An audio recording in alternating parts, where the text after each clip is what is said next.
Hi friends, today we'll talk about how to fix or how to solve the problem of permissions on the application of Tinder. You will go to settings.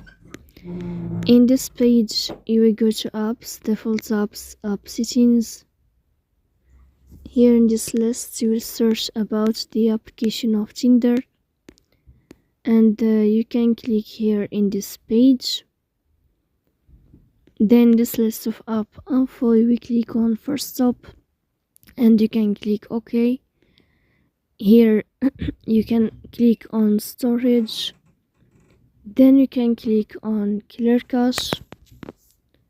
After that, you will go to Play Store. You will search about the application of Tinder, and here in this page you can uninstall your app and you can install it again.